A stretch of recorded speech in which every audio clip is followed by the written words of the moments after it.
안녕하세요. 사연에 빠지다의 DJ 민영입니다. 오늘도 두 가지 사연 준비되어 있는데요. 첫 번째 사연 시작하기 전에 구독과 좋아요 버튼 꼭꼭 눌러주세요. 그럼 오늘의 사연 바로 시작해 볼게요. 안녕하세요. 저는 40대 빵집 사장입니다. 6개월 전까지만 하더라도 두 아이를 키우면서 빵집을 운영하고 있었죠. 직원들도 여럿 있는 나름 규모 있는 가게랍니다. 그랬던 제가 6개월 동안은 전혀 다른 삶을 살아야만 했습니다. 저의 하루는 아이들 등원으로부터 시작했죠. 아이들이 유치원에 가고 나면 그때부터는 시어머니와 전쟁을 치러야만 했습니다. 시어머니께서는 눈길에 넘어지시면서 허리와 팔을 좀 다치셨는데요. 그 때문에 제 계획에도 없는 시집살이를 해야만 했답니다. 진짜 솔직히 합가하고 싶은 마음은 조금도 없었어요. 저희 가족들이라면 모두 다 알고 있는 사실이지만요. 저와 시어머니의 사이는 평범한 고부간의 관계조차도 안 되는 그런 최악의 사이거든요. 어떤 분들은 며느리가 시어머니랑 싸울 근본이냐는 잔소리를 하실 수도 있겠죠. 하지만 저와 시어머니의 사이는 여러분들이 무엇을 생각하든 그 이상이랍니다. 저와 시어머니 사이는 결혼 전부터 시작되었습니다. 저는 고등학생 때부터 파티셰를 꿈꾸며 제빵학원을 다녔어요. 디저트라고 하면 환장을 하는 어린 시절부터 저의 꿈은 오직 저만의 가게를 운영하는 것이었죠. 남편은 고등학교 졸업 이후 일하던 빵집에서 처음 만났답니다. 단골 손님이었는데요. 꼭 문 닫을 시간쯤 되면 나타나서 빵을 사가더라고요. 그래서 당연히 기억에 남았죠. 본인이 고백하기로는 저를 보고 싶어서 불어 그 시간에 왔다고 하는데 이걸 믿어야 할지 그냥 넘겨야 할지는 모르겠어요. 제가 뛰어난 미인도 아니고 그렇다고 귀엽거나 늘씬한 몸매를 가진 것도 아니거든요. 당시 제 머릿속에는 빵에 관한 생각밖에 없어서 꾸미고 다니지도 않았고 트레이닝복을 위아래로 맞춰 입고 그렇게 다니기만 했었어요. 그랬으니 남편의 말을 믿을 수가 있어야죠. 그런데 남편은 그런 제가 엄청 빛나 보였다고 하더군요. 당연히 초반에는 대차게 거절했죠. 그럴 시간이 어디 있다고요. 제가 제빵에 관심이 많아서 시작하기도 했지만 어릴 때 어머니가 일찍 돌아가시고 아버지께서 재혼을 하셨기에 뭔가 집에 있는 것이 눈치가 보이더라고요. 그래서 빨리 독립하고 싶은 마음도 컸기 때문에 연애에 정신이 팔릴 마음의 여유가 전혀 없었답니다. 그런데도 남편은 포기하지 않고 묵묵하게 저를 챙겨주더라고요. 그 마음에 흔들리게 되었죠. 그렇게 저희는 연애를 시작했는데 연애 초반부터 엄청난 시련을 겪어야만 했어요. 저와 남편이 연애를 한다는 사실을 알게 된 시어머니께서는 아주 불같이 화를 내시며 반대를 하셨거든요. 당시 남편은 서울대 경영학과 졸업반이었고 저는 고졸의 빵집 직원이다 보니 당연히 시어머니 눈에는 제가 마음에 들 수가 없었죠. 어떻게 아셨는진 몰라도 제게 전화를 하셔서 당장 헤어지라는 말씀도 하셨답니다. 저는 당황스러웠어요. 전화를 받자마자 처음 들려오는 욕들이 난무하더니 당장 헤어지라고 하셨거든요. 무슨 결혼을 약속한 사이도 아니고 고작 연애인데 이런 말을 들어야 하나 싶어 전화를 끊자마자 남편에게 이별을 통보하기도 했어요. 남편은 당연히 놀라서 자신이 집에 가서 이야기할 테니 이렇게 헤어질 수는 없다고 제게 매달렸고요. 그 뒤로도 몇 번의 전화가 더 왔지만 저는 차단하고 받질 않았어요. 그랬더니 이번에는 시어머니께서 제가 있는 곳으로 찾아오기까지 하시더라고요. 그날의 사건은 시간이 아무리 흘러도 어제 일처럼 생생하게 기억하고 있답니다. 그날은 졸업 시즌이라 정신이 하나도 없었어요. 아침부터 주문이 들어온 케이크 반죽을 해두고 생지를 만들고 나니 어깨가 빠질 것 같은 날이었죠. 점심이 넘어서야 겨우 주문량을 맞추고 쉬고 있는데 홀에서 시끄러운 소리가 들리더군요. 홀 담당하는 알바생이 잔뜩 붉은 얼굴을 하고는 저더러 좀 나와보라고 했어요. 저는 무슨 일이냐며 물었지만 겁에 질린 알바생은 빨리 나와보라고 재촉하기만 했죠. 홀로 나갔더니 나이가 좀 있어 보이는 여성분이 허리에 손을 딱 얹고는 저를 찾고 계시더라고요. 목소리를 듣자마자 누군지 바로 파악했죠. 너구나, 우리 아들 홀린 꽃뱀이.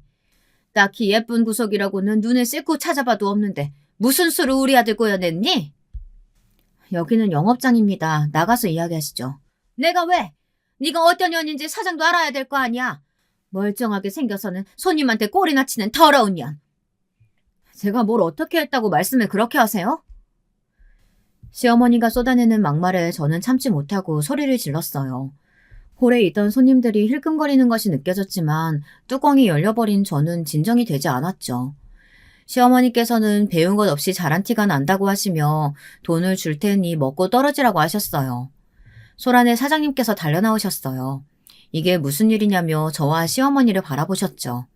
저는 그제야 정신이 번쩍 들었습니다. 저는 겨우 소리를 낮추고 나가서 말씀하시라고 했습니다. 나가기는 어딜 나가? 너랑 할 말이 있겠니 내가? 그냥 딱 여기서 말해. 헤어진다고. 너 같은 애가 우리 아들하고 가당키나 하니? 고등학교 겨우 졸업한 주제에 어딜 넘봐? 당장 떨어져. 앞길 막지 말고. 저희가 결혼을 한다고 한 것도 아닌데 이렇게 찾아오시는 것은 너무한 건 아닌가요?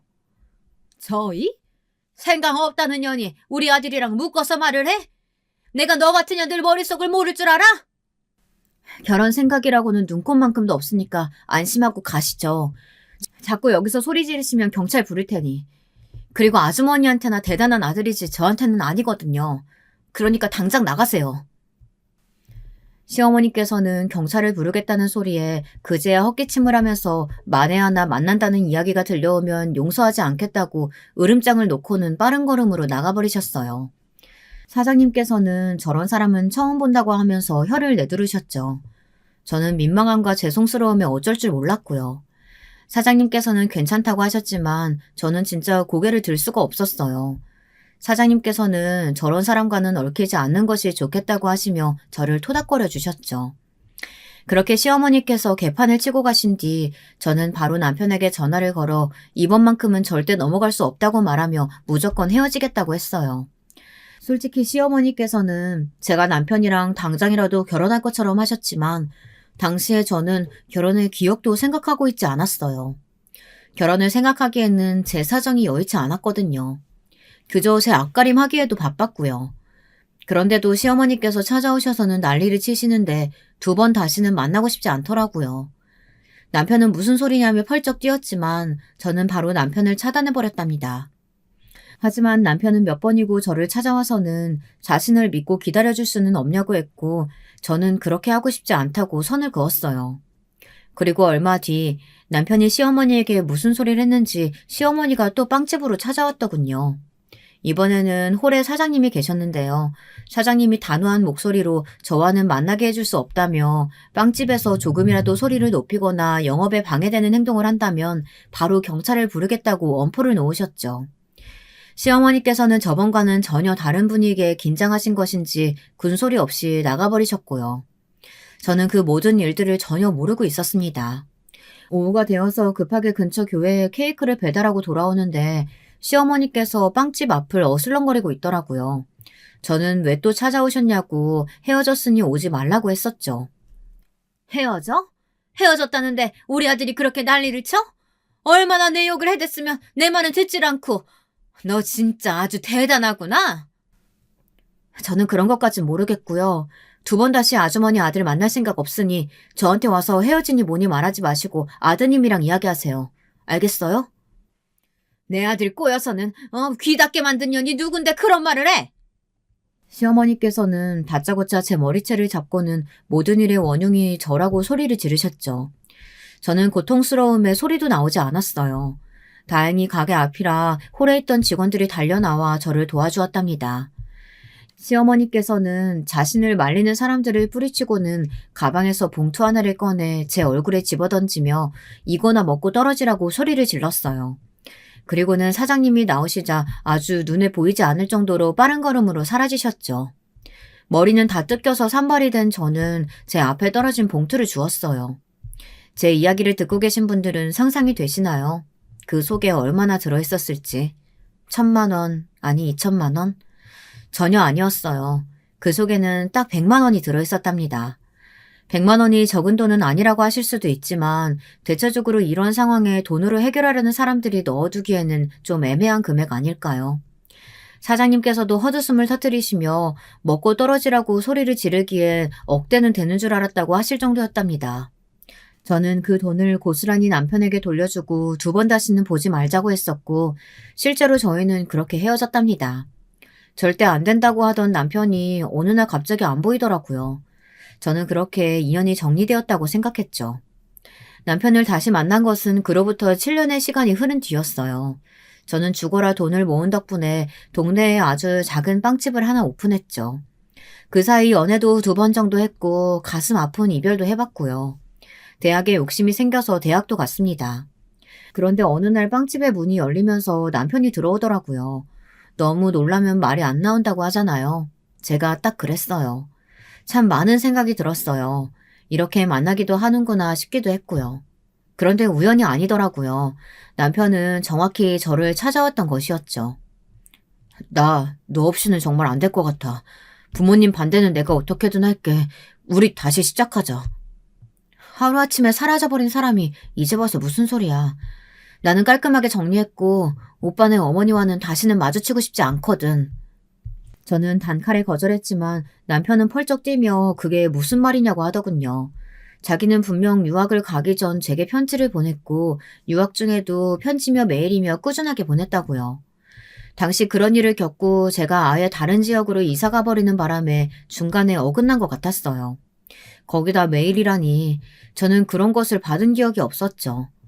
저는 남편에게 이렇게 서로 엇갈린 인연이라면 여기서 그만두는 것이 맞을 것 같다고 말했어요. 하지만 남편은 포기할 생각이 없는지 꾸준하게 저를 찾아왔고요. 그 모습에 마음이 흔들려 버렸습니다. 프로포즈를 받고 시댁 식구들과 인사를 나누는 날 저를 보고 소스라치게 놀라던 시어머니의 얼굴이란 정말이지 어지간한 공포영화의 여주인공의 표정 저리 가라 정도더군요. 남편은 저와 다시 만나고 있다는 이야기를 전혀 하지 않았던 모양이었어요. 시어머니께서는 저를 보자마자 네가 어떻게 이 자리에 나올 수 있느냐고 소리를 지르시더군요. 남편은 1남 2녀의 둘째로 위아래 여자 형제들이 있었어요. 그런데 아가씨가 저를 보고 사색이 되더라고요. 왜 저를 보고 저런 표정을 지을까 이상하기는 했죠. 제가 형님은 만난 적이 있어도 아가씨는 처음이었거든요.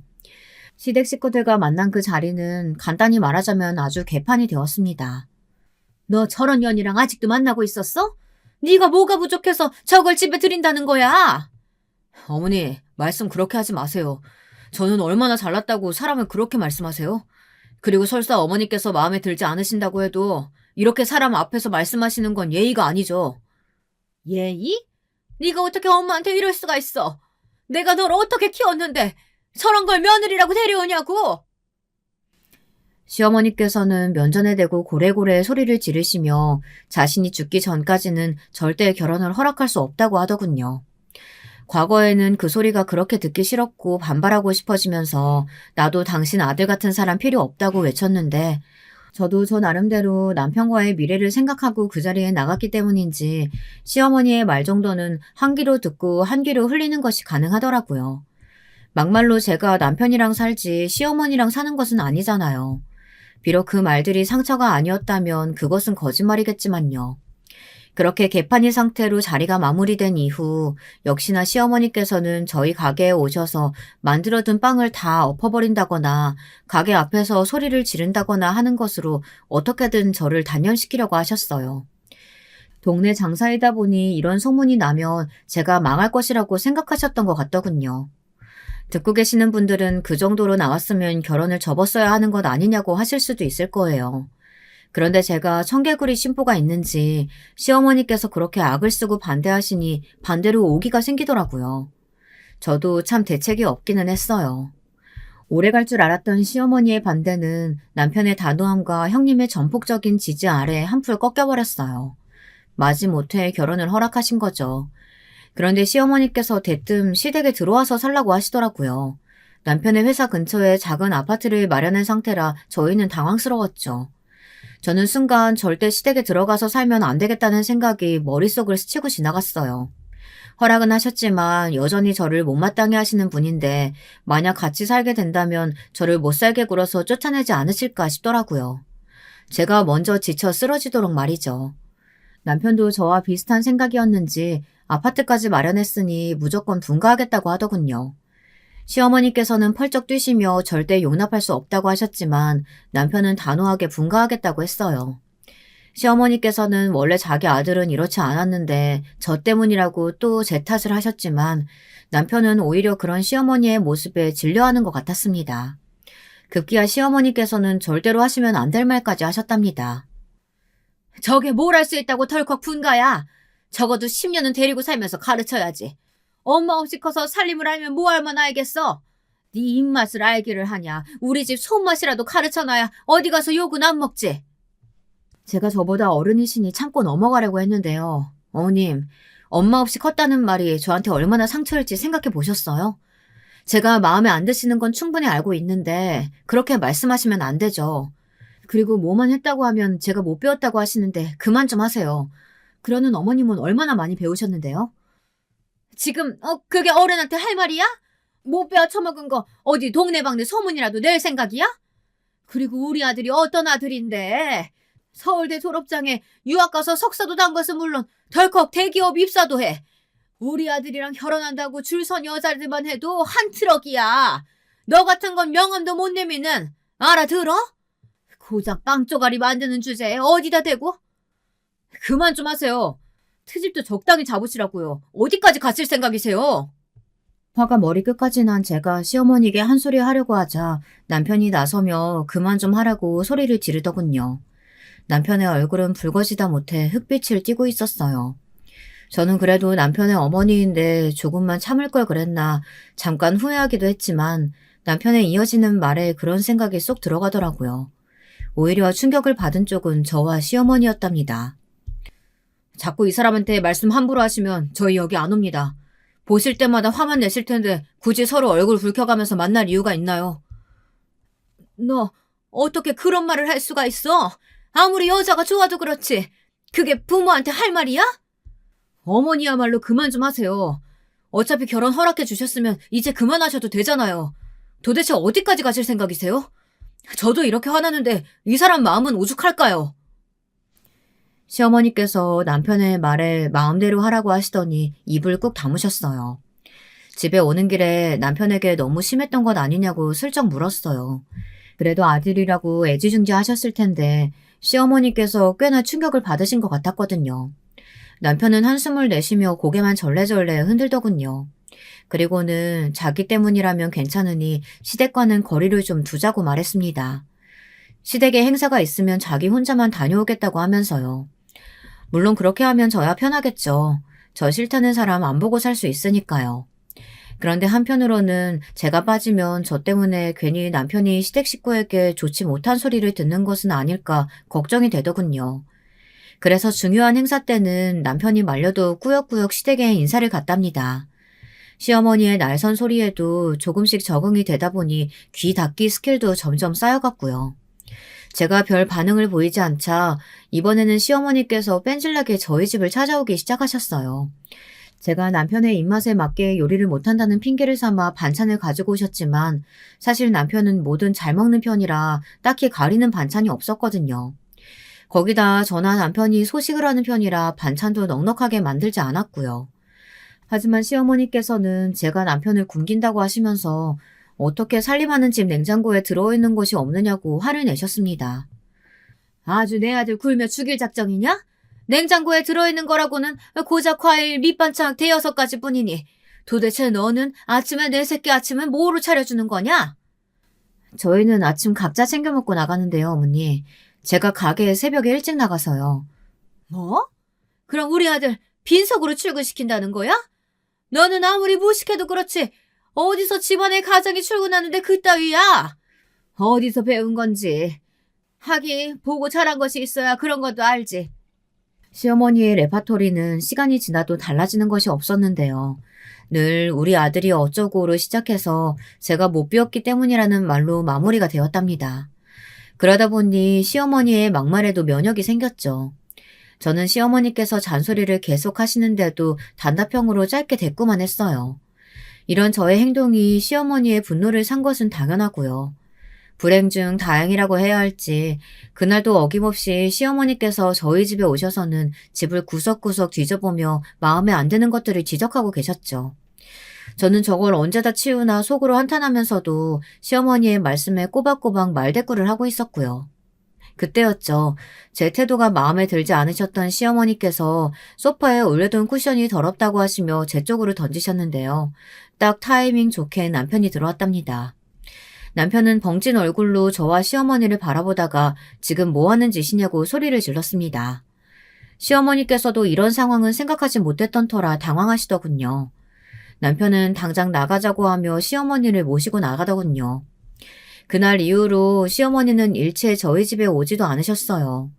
그렇게 약간은 거리감을 두고 지낸 사이에 저희 가족에게도 변화가 생겼답니다. 아이가 둘이나 태어났죠. 그 일로도 정말이지 큰 소란이 있었답니다. 큰애가 딸아이인데 시어머니께서 자신이 키워주겠다고 하시더라고요. 육아를 도와주시겠다가 아니라 아예 자기가 키우겠다고요. 이게 말이 되는 소리입니까? 멀쩡히 엄마인 제가 있는데 시어머니께서 키우겠다뇨. 물론 제빵 일을 하면서 아이를 키우는 것이 쉬운 일은 아니지만 그렇다고 아예 못할 일도 아니잖아요. 네 손에 맡겨뒀다 무슨 꼴을 볼 줄 알고. 됐다. 어디 말은 제대로 하겠어? 글자는 제대로 익히고 더러운 버릇이나 들지. 그러니까 군소리 하지 말고 내가 키울 테니까 너는 그냥 그 빵 조각이나 만들어. 어머니께서 무슨 말씀을 하시든 제가 키웁니다. 엄마가 처음이니 당연히 서툴 수도 있고 부족한 부분이 있을 수도 있겠죠. 하지만 그렇다고 해서 제가 못할 일은 아니거든요. 그러니까 이상한 소리 자꾸 하실 생각이거든 그이한테 하세요. 아주 아들이 네 편 들어준다고 고개 빳빳하게 들고 잘한다. 어? 언제까지 네 편일 줄 알아? 눈에 콩깍지 떨어져 나가면 너 같은 건 길거리 뒹구는 담배꽁초 맛도 못한 취급이나 받을 거야. 알겠어? 제가 남편을 들먹거리며 시어머니에게 맞서자 시어머니도 더 이상은 아무 말도 못하고 입을 꾹 다물더군요.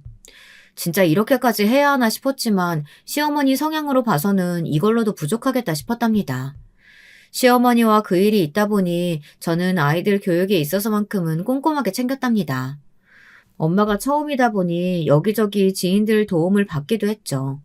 그래서 처제에게 조금은 미안한 마음을 갖고 있어요. 아는 것이 없다 보니 이것저것 너무 많이 시키기도 했고 아이에게 과하게 엄하게 굴기도 했거든요. 아이가 워낙 착해서 말도 잘 듣고 떼쓰는 것도 없이 잘 커주었답니다. 이렇게 저와 시어머니 사이는 조금도 좁혀지지 않은 상태로 결혼 생활이 10년 정도 지났을까요? 10년이면 강산도 변하는데 시어머니와 저 사이는 점점 더 멀어지기만 했답니다. 그런 저희 고부간의 사이가 아예 돌아올 수 없는 강을 건너게 된 사건이 벌어졌어요. 그 사건은 시어머니께서 다치신 일로부터 시작되었습니다. 친구들과 여기저기 다니시는 것을 좋아하시는 시어머니께서는 내리막길을 걷다가 발을 헛디디는 바람에 넘어지셨는데요. 그러면서 허리와 오른팔을 다치셨어요. 크게 수술을 할 것까지는 아니라고 하지만 연세가 있으시다 보니 좀처럼 빨리 좋아지지 않았죠. 특히 오른팔에는 마비 증상까지 보이고 있어서 병원에서도 꽤나 고생을 많이 하셨답니다. 시누이들과 남편은 퇴원 대신에 병원에 계시는 것이 어떻겠냐고 하셨지만 시어머니께서는 고집을 부리시며 퇴원을 강행하셨어요. 혼자 계시는 것은 무리임에도 불구하고 집으로 가겠다고 하셨죠. 그러자 아가씨가 저한테 한동안 시댁에서 지내며 시어머니 돌보는 것이 어떻겠냐고 하더군요. 갑자기 훅 들어오는 말에 저는 미처 반응을 하지 못했어요. 형님은 간병인을 쓰면 되지 꼭 제가 들어갈 필요가 있냐고 하셨어요. 하지만 아가씨는 손주들을 보면 몸이 좀 더 빨리 좋아지지 않겠냐고 하면서 저한테 대답을 강요했습니다. 그 자리에서 고개를 저어도 되었을 텐데 저도 나이를 먹었지 아이들 키우면서 마음 한구석은 늘 무거웠어요. 남편과 시어머니 사이가 말이죠. 저와의 결혼을 기점으로 완전 등 돌리고 사는 것이나 다름없는데 마음이 편할 리가 있겠습니까? 남편은 죽어도 안 된다고 했지만 저는 잠깐이지만 함께 사는 것도 나쁘지 않겠다는 생각이 들었어요. 그래서 남편에게 시어머니께서 완쾌되실 때까지만 지내자고 했죠. 정말 괜찮겠어? 분명 어머니 아프다고 당신한테 더 화낼 텐데 나 때문에 그런 생각하는 거라면 절대 그럴 필요 없어. 나는 지금도 상관없으니까. 물론 시어머니와 여전히 불편하고 싫은 마음이 크지만 그렇다고 아이들이랑 어머니 사이가 서먹한 건 보기 싫고 당신 나 때문에 그동안 시댁 어른들한테 싫은 소리 많이 들었잖아. 이번에 그냥 모른 척하면 더 심해질 게 분명한데 까짓것 내가 몇 달 좀 참아보지 뭐. 그동안 남편이 저 대신 싫은 소리, 나쁜 소리 얼마나 많이 들어왔는지 누구보다 제가 더 잘 알고 있었어요. 별난 시댁 어른들은 며느리는 어디 가고 너만 오냐부터 시작해서 시어머니께서 얼마나 저에 대해 나쁜 소리만 하고 다니셨는지 다들 제가 남편을 이리저리 손에 올려두고 조종하는 그런 여자로 알고 계시거든요. 합가 초반에는 그리 나쁘지 않았어요. 시어머니께서도 나름 남편과 아이들 시선을 생각해서 조심하시는 것 같더라고요. 그래서 이대로만 겨울을 보낸다면 나쁘지 않겠다 싶었죠. 제가 시어머니를 모시고 있는 것이 신경 쓰이는지 형님이 종종 찾아와 주기도 했어요. 형님이 워낙 강력한 제 편이다 보니 시어머니께서도 형님이 있으면 뭐라 하지도 못하셨거든요. 제가 처음 인사를 드리러 갔던 그날부터 말이죠. 그렇게 시간은 흘러갔습니다. 시댁에서 합가 생활을 시작한 지 한 달 정도 되었을까요? 시어머니께서는 점점 본색을 드러내기 시작하시더군요. 아이들이 학교 가고 나면 그때부터 시어머니의 잔소리 폭격이 시작되었어요. 도대체 한 달을 무슨 수로 참으셨을까 싶을 정도였죠. 이건 무슨 네 맛도 내 맛도 아닌 뭐 이런 맛을 어떻게 하면 낼 수 있는 거냐? 내가 몸이 좀 불편하다고 해서 혀까지 문제 있는 줄 알아? 너 솔직히 말해봐. 일부러 이렇게 음식하는 거지? 나 복장 터져 죽으라고. 어머니 건강 생각하셔서라도 싱겁게 드셔야죠. 의사 선생님께서도 너무 자극적인 음식이나 매운 음식 피하라고 하셨잖아요. 음식 피하라고 했지? 어디 이렇게 멀겋게 먹으라고 했어? 돼지 새끼들도 안 먹겠다 이런 건. 음식 맛을 가지고 짜증을 내시는 것은 기본 중에 기본이었어요. 빨래를 기껏 해두면 주름 졌다고 빨래통을 뒤엎어버리는 일이 있거나 멀쩡하게 씻어둔 옷들도 다시 빨아오라고 던져버리는 일도 계셨죠. 어머니, 말로 하셔도 되잖아요. 이렇게 다 던지시면 어떡해요? 왜? 이번에도 내 아들한테 이르려고?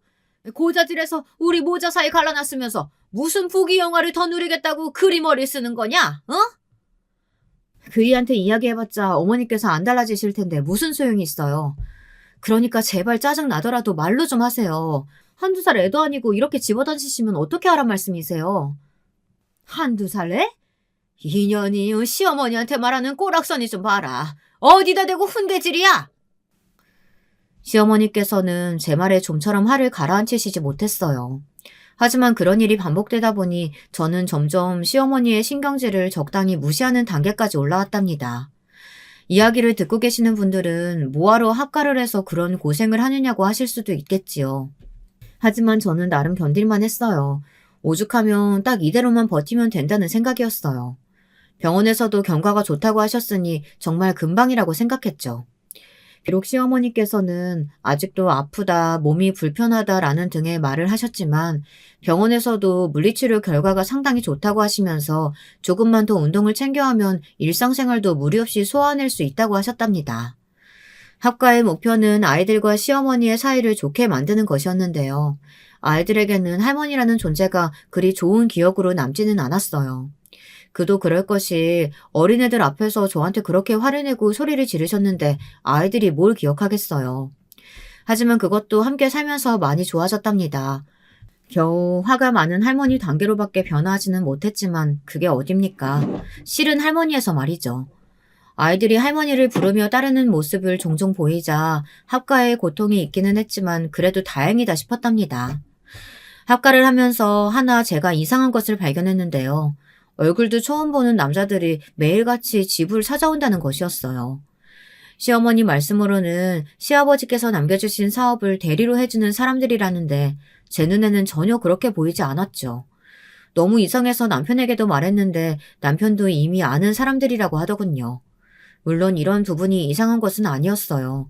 시어머니나 남편의 말처럼 회사 일로 찾아오는 것이니 이상하게 볼 것은 아니죠. 이 사람들이 다녀가면 꼭 시어머니께서 한동안 싱글벙글 하셔서는 저라는 사람은 눈에 들어오지도 않는다는 듯이 콧노래를 흥얼거리셨다는 거예요. 그러시다 가끔은 저를 똑바로 노려보시면서 이제 다 제자리로 돌아갈 일만 남았다고 하기도 하셨죠. 이 말의 의미를 실제로 알게 된 것은 얼마 지나지 않아서였답니다. 그날은 집에 난방비와 전기세 고지서가 날라오는 날이었어요. 난방비가 대폭 상승해서 어떻게 나올지 걱정이 컸죠. 나름 인터넷을 보면서 난방비를 줄이기 위해 정말 많이 노력했습니다. 그런데도 식구들이 그것도 아이가 있다 보니 줄인다는 것이 쉽지만은 않았어요. 점심때가 되어서 식사를 준비하고 있는데 시어머니께서 시끄러운 소리와 함께 집으로 들어오셨어요. 오시자마자 시어머니께서는 고지서를 식사 준비를 하고 있는 식탁으로 던지시더군요. 반찬 국물이 이리저리 튀었지만 시어머니께서는 눈 하나 깜빡이지 않으셨어요. 너, 이게 뭐냐? 고지서네요. 어머니께서 들고 오셨어요? 그래, 내가 들고 왔다. 내가 직접 봤으니 망정이지. 안 그랬으면 이렇게 낭비가 심한 줄도 모르고 지냈을 거 아니야? 시어머니께서는 난방비를 보라고 하시면서 이게 다 무슨 일이냐고 화를 내셨어요. 확연히 지난달이나 작년보다는 높아졌더군요. 당연한 일 아니겠어요? 시어머니께서 혼자 쓰실 때보다야 당연히 올라야죠. 그런데 시어머니께서는 무슨 난방을 이렇게 켜두냐며 소리를 지르셨어요. 너는 뭐하는 애니? 세상에 이번 달 난방비 나온 것 좀 봐라. 아주 흥청망청. 어머니, 작년과 비교하면 당연히 많이 나올 수밖에 없잖아요. 올해는 저희 가족도 들어와서 사는데 혼자 쓰실 때보다 더 많이 나오는 건 당연하지 않겠어요? 그래도 다른 집에 비해서는 적게 나오는 편이네요. 누가 내 새끼들, 내 자식들 쓰는 것이 아깝다고 하디? 너 말이야, 너. 내가 말 안 하려고 했는데 너 따뜻한 물도 많이 쓰고 심지어 밤에 보니까 혼자서 자빠져서 자는 주제에 아주 바닥이 뜨끈뜨끈하게 하더라? 하지만 어머니, 그날은 역대급 한파라고 다들 난리가 났을 때잖아요. 저 그날을 제외하고는 난방 틀어두고 잔 적 한 번도 없어요. 한파가 뭐 어때서? 나 젊었을 때는 이것보다 몇 배는 더 추웠어도 그렇게 안 트고 지냈다. 고작 이 추위에 무슨 난방 타령이야? 시어머니께서는 남편이 힘들게 벌어온 돈을 이렇게 날리느냐며 소리를 지르셨고 저 역시 지지 않고 이 정도는 난방비 나온 것도 아니라며 소리를 높였죠. 제 반응에 머리끝까지 화가 나신 시어머니께서는 식사도 하지 않으시고 방으로 들어가 버리셨어요. 그리고는 누군가와 전화를 하시더군요. 저는 배가 고프시면 나오겠지 싶어서 혼자 점심 먹고 시어머니 식사는 그대로 둔 상태로 제 방으로 들어왔고요.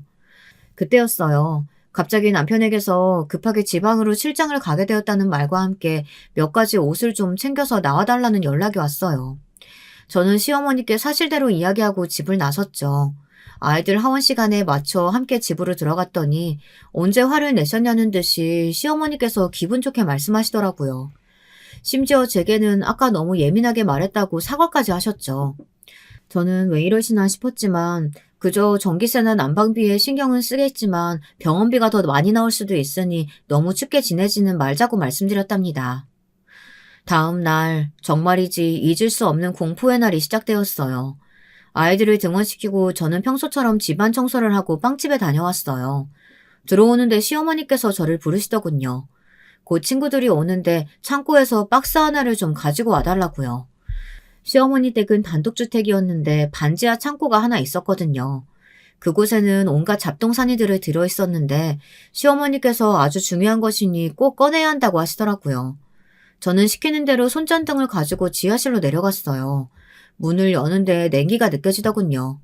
속으로 진짜 춥다고 중얼거리며 몇 걸음 내려가는데 갑자기 누군가 제 등을 떠미는 것이 아니겠어요? 저는 발을 헛딛고 소리를 지르며 굴러 내려갔어요. 계단에 몸이 부딪혀 저는 안 아픈 곳이 없었죠. 발목이 시큰거리는 것이 부러진 것 같더군요. 그때였어요. 원래 예로부터 천한 것들은 이렇게 가르쳐야 했어. 처음부터 이렇게 했어야 하는데 우리 아들 등 뒤에 숨어가지고 감히 나를 가지고 놀아? 이번 기회에 내가 벌을 고쳐주마. 어머니, 지금 뭐 하는 짓이세요? 제가 뭘 어떻게 했다고 이러시는데요? 처음 봤을 때부터 마음에 안 들었어. 머리부터 발끝까지 아주 쌍값티가 줄줄 흐르는 꼴이라니. 그런데 무슨 말만 하면 말대꾸 따박따박 하질 않나. 시어머니께서는 제가 뭐라고 더 말을 하기도 전에 가만히 생각하며 반성하라고 하시며 지하실 문을 닫으셨어요. 눈앞에 무엇이 있는지 보이지도 않을 만큼 짙은 어둠 속에서 저는 겨우 몸을 바로 했어요. 몸을 움직일 때마다 괴성을 지르고 싶을 만큼 아팠지만 저는 꾹 눌러 참았답니다. 손전등을 켜려고 했지만 굴러떨어지면서 고장이라도 났는지 전원이 들어오지 않더군요. 저는 더듬거리며 폰을 찾았지만 소용이 없었어요. 저는 한숨이 나왔습니다. 제 몸이 아픈 것은 둘째치고 아이들 걱정이 되더라고요. 특히 둘째는 엄마 바락이라서 제가 없으면 저를 찾아다닐 텐데 어떻게 하면 좋나 싶더군요. 거기다 첫째는 입이 짧아서 유치원에서 주는 것은 제대로 먹지도 못하거든요. 그래서 돌아오면 꼭 간식을 챙겨줘야 하는데 하며 걱정이 되었죠. 시간이 얼마나 흘렀나 온몸이 점점 오들오들 떨려오더라고요. 이가 딱딱 부딪힐 정도의 추위가 몰려오기 시작했어요. 저는 창고에서 먼지투성이의 이불을 찾아 몸을 감싸고는 꾸역꾸역 계단을 기어 올라갔어요. 열쇠는 언제 새로 바꾼 것인지 단단하게 새 곳으로 고정되어 있더군요. 그 모습을 보는데 온몸에 소름이 돋았어요. 저는 아이들의 이름을 부르면서 문을 두드렸어요. 한참을 그렇게 불렀는데도 밖은 고요했죠. 아이들 소리가 조금도 들리지 않더라고요. 대신 신발을 질질 끄는 소리와 함께 시어머니의 목소리가 들려왔죠. 반성하라고 했더니 아주 힘이 남아 돌지? 백날 그렇게 두드려봐라. 애들이 들을 수 있나? 애들은 이미 내가 막내 집에 보내뒀으니까. 어머니, 진짜 왜 이러세요? 지금 어머니 하시는 행동 이거 다 범죄예요. 이렇게까지 저를 미워하실 건 없잖아요. 저 어머니 며느리를 산 지 자그마치 10년이에요. 네가 무슨 며느리야? 나는 너 같은 며느리 없다. 그리고 10년이 뭐냐? 100년. 아니 다시 태어난다고 해도 너 같은 년은 우리 집사람이 될 수 없어. 온몸 구석구석 천박함이 줄줄 흐르잖냐. 이런다고 달라질 일 아무것도 없잖아요. 어머니, 문 여세요. 이제 그만하고 문 여시라고요. 시어머니께서는 아직 말할 기운이 남아있는 것으로 봐서는 멀었다고 하시면서 얼마나 더 버틸 수 있나 보자고 하시더군요. 그렇게 몇 시간이 더 흘렀을까요? 제 몸은 추위에 점점 더 떨기 시작했어요. 거기다 다친 다리 때문인지 열이 나기도 했고요. 그렇게 문에 기대어 점점 흐려지는 정신줄을 겨우 붙들고 있었습니다. 지금도 그때를 생각하면 다리 한쪽이 욱신거리고 몸에 소름이 돋아요. 그 당시 제가 할 수 있는 것이라곤 누구든 저를 꺼내주길 바라는 것이 전부였거든요. 그러다 저도 모르게 잠이 들었는지 다시 눈을 떴을 때는 창고에도 옅은 햇볕이 들어오고 있었어요. 저는 겨우 정신을 차리고 계단 주변을 더듬거렸죠. 그리고 틈새에서 제 핸드폰을 발견할 수 있었습니다. 하지만 신호가 잡히지 않았죠. 저는 아픈 다리를 절뚝거리며 신호를 찾아 움직였지만 창고 어디에서도 신호는 잡히지 않았어요. 저는 절대로 희망을 놓을 수가 없었어요. 무조건 여기를 살아나가서 우리 아이들을 만날 생각뿐이었죠. 저는 창고 입구에 바싹 붙어서 조금의 신호라도 잡히길 바라며 열심히 몸을 움직였습니다. 발을 디딜 때마다 머리끝이 설 만큼 고통스러웠지만 이를 악물었죠. 그리고 결국 저는 신호를 잡을 수 있었답니다. 저는 급히 남편에게 살려달라는 짧은 문자를 보냈어요. 그리고는 그대로 주저앉았죠. 부디 남편이 제 문자를 받았기를 기도하면서 정신을 잃었답니다. 제가 다시 눈을 뜬 것은 병원에서였습니다. 시끄러운 소리에 눈을 떴죠. 형님이 아가씨를 붙들고 화를 내고 있더라고요. 네가 몰랐다고? 너 그렇게 등신이야? 갑자기 엄마가 애들 맡아달라고 하는데 이상한 낌새 못 느꼈다는 게 말이 된다고 생각해? 진짜야. 나는 그저 언니가 많이 바쁜가 보다 했지. 다른 이유가 있을 것이라고는. 시끄러워. 내가 가만히 있을 것 같아? 이번 일 절대로 그냥 안 넘어가. 오빠, 나는 진짜 엄마가 시키는 대로 애들 봐준 거밖에 없어. 정말이야. 형님은 말도 안 되는 소리라고 하며 무섭게 아가씨에게 화를 내셨어요. 아가씨 역시 자신은 아무 잘못 없다고 하소연을 하셨고요. 저는 떠지지 않는 눈을 겨우 밀어올리며 남편을 불렀어요. 갑자기 병실 안이 고요해지더니 남편이 허둥거리며 제게 다가오더군요. 남편은 정신이 드냐면서 자신을 알아볼 수 있는지 물었습니다. 저는 힘겹게 고개를 끄덕이며 아이들을 찾았죠. 형님께서는 아이들은 무사히 자신이 데리고 있으니 몸이 괜찮아지면 데려오겠다고 하셨어요. 저는 지금 당장이라도 아이들이 보고 싶었지만 형님의 말씀처럼 지금 저의 이런 모습을 보면 아이들이 더 많이 놀랄 수도 있으니 참아야만 했죠. 형님은 아이들은 건강하게 잘 지내고 있으니 걱정하지 말라고 하셨어요. 저는 욱신거리는 다리를 바라보았습니다. 부러진 상태에서 움직이는 바람에 상태가 더 나빠졌다고 하더군요. 급히 수술을 했지만 절대 안정을 해야 한다고요. 저는 그제야 남편을 바라보며 문자를 받았냐고 물었어요. 그러자 남편이 갑자기 저를 세게 껴안고는 미안하다고 말하며 울기 시작하더군요. 살려달라는 제 문자를 받은 남편은 이리고 뭐고 다 그만두고 바로 집으로 달려왔다고 했어요. 시어머니께서 갑자기 집으로 들어온 남편을 바라보며 당황하신 것도 잠시 제가 말없이 나가서는 소식이 없다고 하셨죠. 남편은 옷이며 신발이며 어느 것 하나 사라진 것 없다 보니 믿을 수가 없었다고 했어요. 하지만 시어머니께서는 끝까지 제 욕을 하시며 잔소리를 했더니 그대로 나가버렸다고 남편에게 거짓말을 했죠. 남편은 시어머니의 말을 듣고 있으면서도 어딘가 석연치 않은 구석이 있었다고 했어요. 결정적으로 아이들이 형님이 아닌 아가씨 집에 있다는 소리를 듣고 무엇인가 시어머니께서 숨기고 계시는 것이 있다는 것을 눈치챘죠. 평소 제가 아가씨보다는 형님을 더 믿고 의지했다는 사실을 누구보다도 잘 알고 있었거든요. 그러다 우연히 지하실 입구를 쳐다봤는데 평소에는 놓여있지도 않은 리빙박스들이 놓여 있었다고 했어요. 아무래도 제가 문을 열까봐 걱정되신 시어머니께서 막아두신 것 같았죠. 남편은 웬 리빙박스가 밖에 나와 있느냐고 물었고 시어머니께서는 잘 모르겠다고 하시며 말을 줄이셨는데 거기서 남편이 심상치 않음을 간파하고 지하실을 보겠다고 나섰습니다. 당연히 시어머니께서는 먼지밖에 없을 텐데 뭐하러 확인해 보느냐고 남편을 막아섰고 그런 행동들이 남편의 의심을 사며 결국에는 지하실 문 앞에 리빙박스들을 다 치웠는데 새 것이나 다름없는 손잡이를 보고는 깜짝 놀랐다고 했죠. 그리고 시어머니에게 열쇠 어디 있냐고 물었지만 시어머니는 제가 관리를 하고 있으니 자신은 모른다고 잡아떼셨더군요.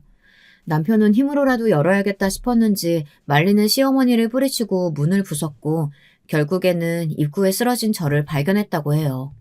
차갑게 얼어있던 저를 발견한 남편이 급히 119를 불러 저는 무사히 병원으로 이송되어 수술을 받게 된 것이죠. 나는 어머니가 그런 행동을 하실 줄은 꿈에도 몰랐어. 그러게 내가 우리 엄마랑 같이 사는 거 아니라고 했잖아. 나도 어머니께서 이렇게 나올 줄은 몰랐지. 처음에는 잘 지내기도 했고. 도대체 무슨 일이 있어서 엄마가 갑자기 정신 나간 사람처럼 행동한 거야? 야, 너 알고 있지? 너도 공범이잖아. 공범은 무슨, 내가 무슨 공범이야. 아가씨는 무섭게 소리 지르는 형님 앞에서 몸을 잔뜩 웅크리며 자신은 모른다고 했지만 병실에 있던 그 누구도 믿지 않았어요. 남편이 계속해서 닥달을 하자 겨우 눈치를 보며 이야기를 하는데 정말 할 말이 없더군요. 원래 며느리로 찍어둔 여자가 있었는데 이번에 그 여자가 이혼하고 한국으로 들어왔다는 소식을 접한 뒤로는 그 여자 이야기만 하셨다고 해요.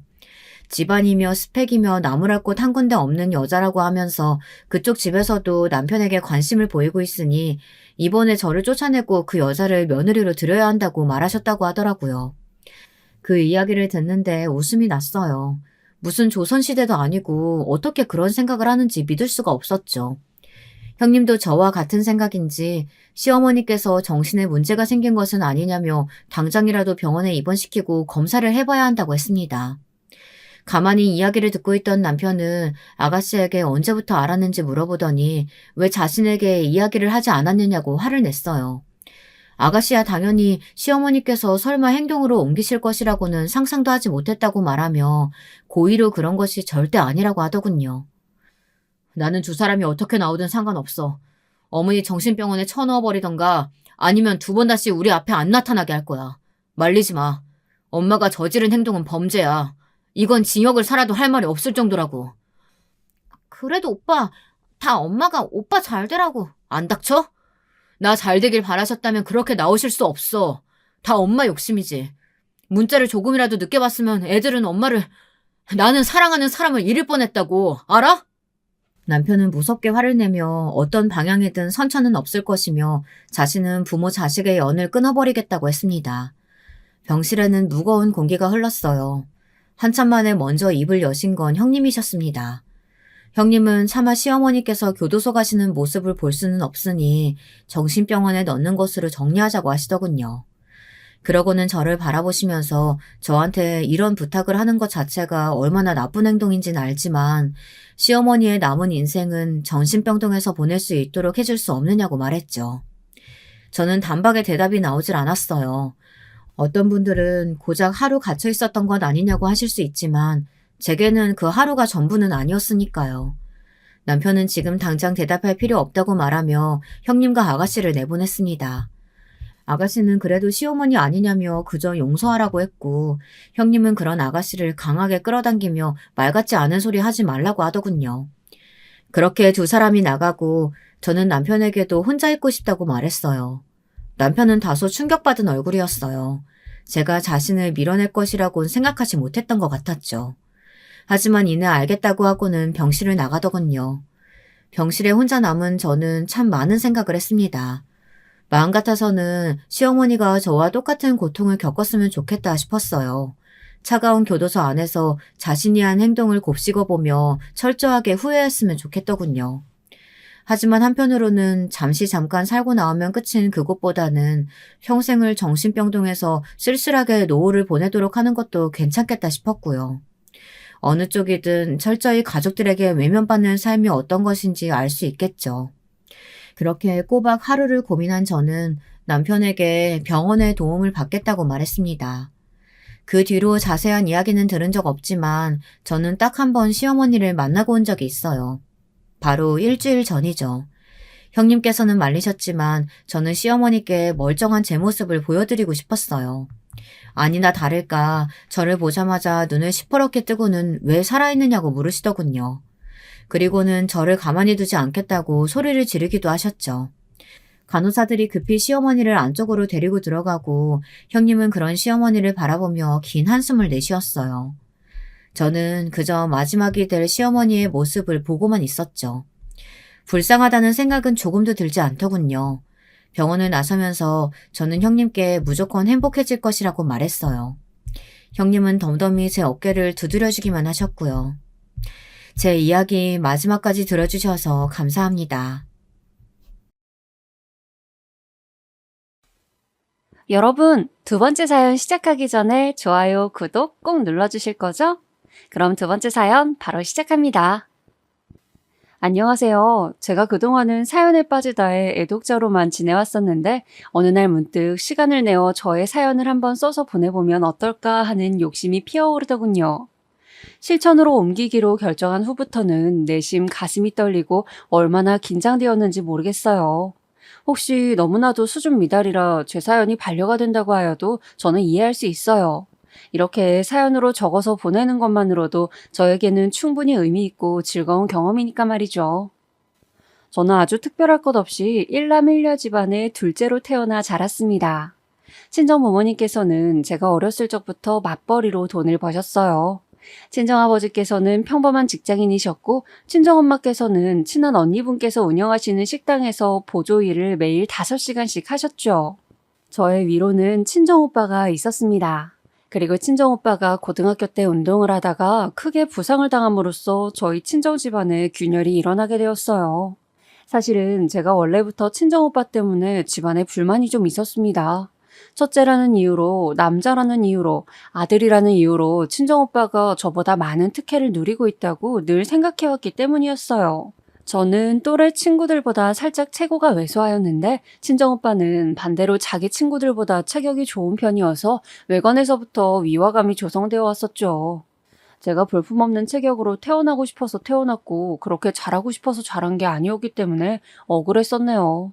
저는 대체로 호리호리한 체형들을 지닌 친가 쪽을 닮아서 그랬고 친정오빠는 대부분 기골이 장대한 외가 쪽의 피가 강하게 섞여서 체격이 좋았던 것 뿐이었으니까요. 물려받은 유전부터가 불공평했었네요. 친정오빠는 타고난 체격과 어우러지도록 어렸을 때부터 호전적인 성격이었고 으스대기를 좋아하는 사람이었습니다. 동생인 저를 업신여기고 깔보았으며 항상 짓궂은 장난을 걸어오기 일쑤였죠. 그런 친정오빠로부터 저를 보호하긴커녕 막내인 저를 은근하게 소외시키고 장남에게만 관심과 애정을 쏟았던 부모가 바로 저희 친정 부모님이셨습니다. 네가 동생이니까 오빠가 먼저 하도록 양보해야지. 무조건 첫째가 먼저 하는 거고 동생이 나중에 하는 거야. 알았어? 제가 어렸을 적부터 친정 부모님께서는 걸핏하면 오빠 먼저, 동생은 나중에라는 핑계를 대셨고 저는 그 덕분에 늘 친정 오빠에게 눌려서 자라나야 했습니다. 친정 부모님께서는 장남이 살아야 집안이 산다며 친정 오빠를 대놓고 편애하셨죠. 친정 오빠는 원래 몸 쓰는 방면에 자신감이 넘치는 사람이었는데 중학교에 입학한 이후로 주변의 권유나 추천에 따라서 본격적으로 운동을 배워보고 그쪽으로 노선을 잡게 되었습니다. 아예 운동선수 쪽으로 방향을 잡게 된 것이었죠. 그런데 여러분, 혹시 집안에서 어렸을 때부터 운동선수로 길러온 경우를 보신 적이 있으신가요? 비단 운동뿐만 아니라 미술, 각종 예술 분야에는 필수적으로 들어가는 게 바로 돈입니다. 예체능은 재능과 재력으로 완성되는 영역이라고들 하잖아요. 그 말이 오차 하나 없이 딱 맞았습니다. 자식 하나를 예체능 분야에서 키워내려면 그 집안은 거덜나야 해요. 피겨의 역사를 썼던 세계적인 피겨스케이팅 선수 김연아만 봐도 그렇잖아요. 어렸을 때부터 재능이 타고났던 김연아였지만 그것만으론 부족했기에 온 가족이 희생해서 한 명을 선수로 키워냈다고 하죠. 천재적인 재능을 타고나도 지원받기가 힘들어서 온 가족의 희생을 담보로 삼아야 하는 것이 우리나라 예체능 꿈나무들의 현실이었습니다. 아마 지금도 그럴 거예요. 그래서 돈 많은 집 자식들이 아니라면 함부로 발을 들이기가 어렵죠. 서양권이라면 모를까 우리나라에는 돈과 인맥 같은 게 받쳐주지 않으면 절대로 그 분야에서 버텨낼 수가 없습니다. 그런데 여기서 문제는 저희 친정집이 경제적으로 넉넉하지가 못했다는 거예요. 우리 집에 그럴 만한 돈이 없는 것 같은데 왜 부모님께서는 오빠한테 앞으로 부족함 없이 지원해주겠다고 그런 말씀을 하신 걸까?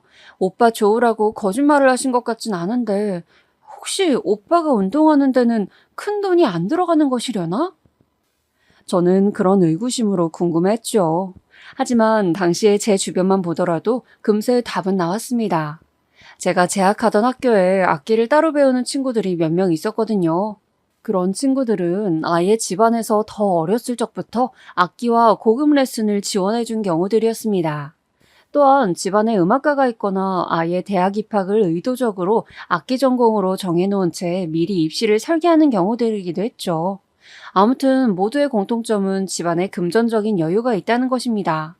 그러니까 저희 집안과 비교해 보았을 때 오빠를 예체능 분야로 키워낸다는 것은 정말로 힘든 일이라는 것을 제가 금세 알아차릴 수 있었다는 것이죠.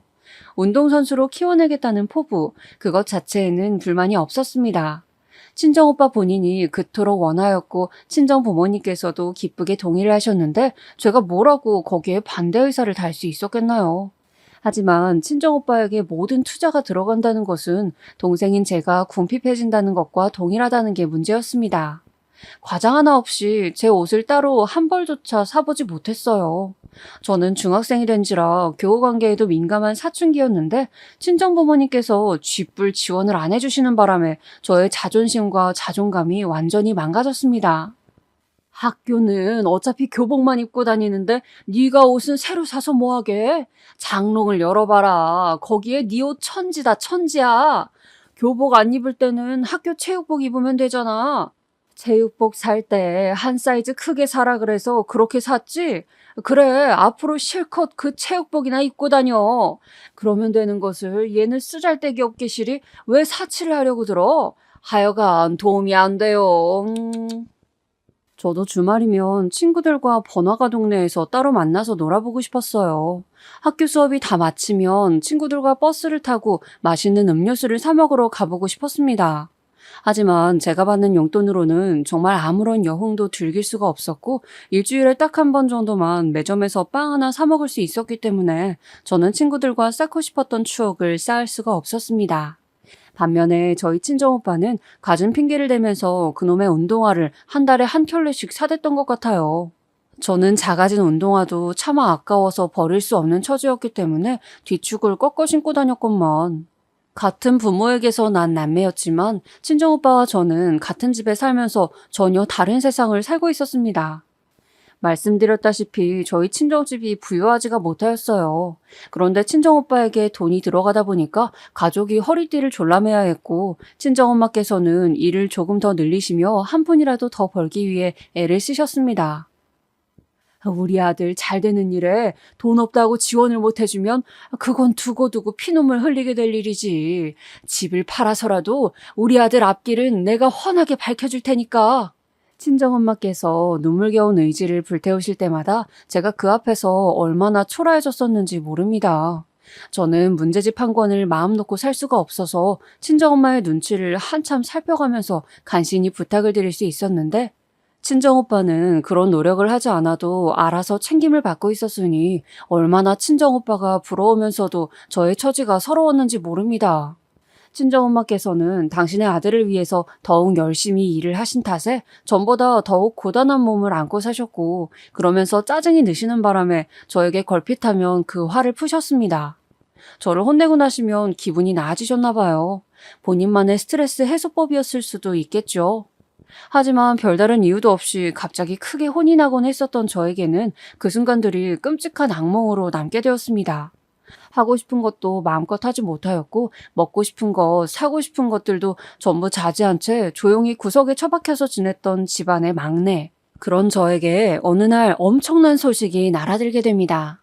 바로 제 친정오빠가 사고를 당한 것이었어요. 중학교 때부터 시작한 운동을 이어가고 있었던 친정오빠는 고등학교 2학년 때 크게 다치고 말았습니다. 운동을 하던 중에 그렇게 되었고 팔과 다리에 기부스를 두른 채 병원 신세를 지어야만 했죠. 너무나도 갑작스러운 소식이었기에 저는 당황한 마음을 누른 채 친정오빠의 부상으로 예민해지신 친정부모님의 심기를 거스르지 않으려고 집안에서 더욱 쥐죽은 듯이 지냈으며 온갖 집안일도 군말 없이 미리 다 해놓으면서 지냈습니다. 안 그랬다가는 얻어맞을 것 같다는 직감이 들었거든요. 친정오빠가 빨리 회복을 하여서 이 얼어붙은 분위기를 깨주기를 바랐었는데요. 놀랍게도 진짜 문제는 몇 주 후부터 일어났습니다. 처음 갔었던 병원이 아니라 였던 것인지 뭔지 친정오빠의 왼쪽 눈에 이상이 나타났던 거예요. 왼쪽 눈으로는 앞을 보는 게 살짝 불편하다고 그런 말들을 하였죠. 알고 보니까 부상을 입었던 당시에 왼쪽 눈도 손상을 입었던 것이었습니다. 눈에 충격이 가해지는 바람에 그렇게 되었다고 하더라고요. 사연에 빠지다 여러분도 살면서 진짜 눈 다치는 것을 조심하세요. 제가 지금까지 살면서 친정오빠처럼 눈을 다친 사람을 한 명 더 보았었는데요. 그 사람은 어이없게도 대학교 도서관에서 높은 선반에 있는 책들을 정리하다가 그렇게 되었습니다. 위에서 물건이 확 떨어졌었는데 그게 눈에 부딪혔었대요. 그 사람은 그때로부터 몇 년 후에 그쪽 눈이 완전히 실명되었습니다. 친정오빠랑은 눈을 다친 경위나 상황이 달랐지만 어쨌든 실명으로 이어졌단 것만은 동일했죠. 눈에 충격이 닿는 게 엄청 위험하다는 것을 알게 된 이후로 저는 늘 신경 쓰면서 살고 있어요. 친정오빠는 아주 어렸을 적부터 몸 쓰는 것을 좋아하였고 그것만 믿고 심하게 까불거렸던 사람이었건만 고등학교 2학년 때 당한 그때의 부상으로 결국은 운동을 접게 되었습니다. 마음을 다잡지 못하고 방황하다가 고등학교 3학년에 올라가 어떻게든 공부를 다시 해보려고 하였죠. 자기 친구들만큼은 아니더라도 열심히 하다가 보면 공부에 성과가 나타나지 않을까 싶어서 기대를 하였던 모양이었습니다. 그런데 하필 그때부터 왼쪽 눈의 상태가 빠르게 나빠지게 되었고 아예 실명 단계로 접어들었습니다. 나빠지는 속도가 병원에서 예측했던 것보다 훨씬 빨랐어요. 안 돼. 이건 아니야. 설마 우리 아들이 이대로 한쪽 눈을 완전히 잃게 놔둘 순 없어. 현실을 부정하고 싶으셨던 것인지 친정부모님께서는 친정오빠를 데리고선 의미 없이 병원만 이곳저곳을 옮겨 다녔습니다. 하지만 이미 진행된 실명을 막을 순 없었어요. 처음에 부상을 입었을 때 눈을 정밀하게 치료받았다면 결과가 또 어떻게 바뀌었을지는 모른다는 한 병원에서 들었던 소견에 친정 부모님께서는 죄책감으로 까무러치셨고 친정오빠는 포악해져선 세상을 원망하였습니다. 결국 친정오빠는 그 해에 한쪽 눈이 완전히 안 보이게 되었고 3년 이상 친정오빠의 운동에 투자되었던 돈들은 전부 다 공중분해되었죠. 돈과 시간만 허투루 쓴 셈이 되었습니다. 아예 처음부터 그 운동을 시키지 않았다면 이렇게 한쪽 눈의 시력을 잃는 일은 없었을 텐데 이게 다 못난 부모를 만나서 우리 아들이 고생을 하는구나. 친정 부모님께서는 그렇게 생각하셨어요. 이미 일어난 일은 돌이킬 수가 없으니 앞만 보고 살아가야 하는데 자꾸만 그러지 말걸이라는 생각에 사로잡히셨죠. 자기 부모가 그러니까 친정오빠도 계속해서 상황만 비관해대며 앞으로 잘 살 생각은 하지를 못했습니다. 자꾸 과거 이야기만 하면서 그때 다치지 않았다면 지금쯤 엄청 잘 나가고 있었을 거라는 등 헛소리만 즐겨 했었죠. 자기 친구들이 수능을 치르고 좋은 대학에 한두 명씩 슬슬 합격하는 것을 보니까 그제서야 발이 동동 굴러진 모양이었습니다. 내 친구들은 다들 괜찮은 대학 들어가서 이제 즐거운 캠퍼스 라이프를 누릴 텐데 나는 고작 지방의 전문대나 들어갈 수 있는 성적인데다 눈 한쪽은 병신이라고? 이러는 법이 어디 있어. 세상이 왜 이따위로 불공평한 거냐고. 친정오빠는 그 초조함과 억울함 그리고 우울한 심정을 애꿎은 저에게 표출해댔습니다. 제 가방에서 문제집들을 싹 다 꺼내더니 그걸 갈기갈기 찢어버린 적도 있었어요. 저한테 너 잘 때 볼펜으로 네 눈 찔러버린다고 무서운 협박을 한 적도 있었습니다. 그런 이유요? 저만 마음 편하게 고등학교 다니고 있는 게 꼴보기 싫다는 이유에서였습니다. 저는 아무 짓도 안 하였는데 저보고 나대지 말라, 내 앞에서 웃지 말라, 너 지금 나 비웃었냐 라는 헛소리들을 해대면서 혼자 피해의식에 사로잡혀 있었습니다. 제정신이 아닌 친정오빠가 저는 짜증나기도 했었지만 한편으로는 두렵기도 했었어요. 다행인 건 친정 부모님께서는 친정오빠에 대한 애정이 넘치시는 분이었고 가진 돈을 탈탈 털어서라도 지원해주고자 하시는 마음이 여전하던 것이었네요. 친정오빠는 값비싼 학원비를 자랑하는 유명 재수학원에서 생활을 하게 되었습니다. 그때부터 친정오빠와 제가 떨어져 살게 되었죠. 그 비싼 재수학원이라는 공을 들인 것 치고는 친정오빠는 그저 그런 수준의 대학교에 들어갔습니다만 친정부모님께서는 그것으로도 만족하셨고 안심을 하신 모양이었어요. 앞으로 우리 아들이 멀쩡하게 사람 구실하면서 대학 나와 좋은 직장 들어가고 결혼만 잘한다면야 여기서 뭘 더 바랄까? 친정 부모님 두 분께서는 그렇게나 당신들의 아들이 가엾고도 애처로웠나 봐요. 그 없는 형편에서도 친척들에게 돈을 빌려가면서까지 친정오빠에 대한 것은 모든 지원을 아끼지 않으셨으니 말입니다. 한쪽 눈이 안 보이는 친정오빠는 군대를 가지 않았어요. 그래서 비록 재수를 하여서 대학에 입학했어도 자기 동갑 친구들보다 먼저 졸업을 하고 취업을 하는데 유리하였습니다. 그럼에도 남들보다 더 뒤처졌죠. 그러는 동안 모든 감당은 친정 부모님께서 하셔야만 했고요. 저는 순전히 제 힘만으로 대학교에 들어갔습니다. 그리고 다니는 것도 제 힘만으로 다녔고요. 그러고 싶어서 그런 것은 절대로 아니었고 친정 부모님께서 지원을 전혀 안 해주시니까 어쩔 수 없이 죽기 살기로 발버둥 치면서 행동했던 것뿐이에요. 저는 대학교에 다니면서 장학금을 조금이라도 받기 위해 미친 듯이 공부에 매진하였고 한 푼이나마 아쉬웠기 때문에 시간을 쪼개서 아르바이트를 하였습니다. 남들이 학기가 끝나고 간단한 아르바이트를 하거나 여행을 다닐 때 저는 거의 직장인 수준으로 일을 하면서 다음 학기에 대비하는 돈을 모아야만 했었네요. 그렇지 않고서는 대학을 다닐 수가 없었거든요. 그 생활을 꾸역꾸역 하면서 여전히 친정오빠에게는 물심양면으로 지원을 아끼지 않는 친정 부모님의 모습을 버텨내왔지만 저는 결국 대학 졸업반이었을 때 식구들과 의절을 하게 됩니다. 왜냐하면 저보고 끝내 친정 부모님께서 하지 마셨어야 할 발언을 해버렸기 때문이었어요. 그것은 바로 이제 앞으로 네가 네 오빠를 책임지고 살아야 할 텐데 너 지금 이 정도로 안일하게 지내서야 되겠니? 제가 친정오빠를 책임져야 한다는 것이었습니다. 제가 하루 24시간 중 어느 시간도 허투루 쓰지 않고 제 몸과 마음을 시궁창에 처박아가면서 공부하고 돈을 벌고 이렇게 악바리처럼 사는 모습이 친정 부모님의 눈에는 안쓰럽고 기특하기보다는 아들의 돈주머니를 시키면 알맞을 딸로 보였었나 봅니다. 친정오빠는 대학 중퇴를 안 한 것이 용할 정도였어요. 성적도 개판이었고 교우 관계도 거덜나 있었으며 결정적으로 여자친구를 만들려다가 몇 번이나 실패한 것 때문에 사람이 상당히 비관적으로 변모해 있었습니다. 친정오빠가 주장하기로는 그게 다 자기의 한쪽 눈이 안 보여서라고 했다더군요. 그 때문에 친정 부모님께서는 너무 가슴 아파하셨던 거고요. 진짜 지금 생각해보니까 그때 그 순간보다도 더 어이가 없었네요. 여러분 혹시 예능 프로그램에 자주 나오는 쌈디라는 연예인 아시나요? 원래 랩을 하던 가수인데 예능에서 활약하고 있어요. 저는 쌈디를 나 혼자 산다라는 프로그램을 통해서 잘 알게 되었습니다. 말도 재미있게 하고 캐릭터가 있어서 그런지 일 안 끊기고 잘 나가나 보더라고요. 주변에 결혼 재촉 성화에도 솔로 라이프가 좋다고 그러고 나이 들어가는 것을 여유롭게 받아들이는 사람 같았어요.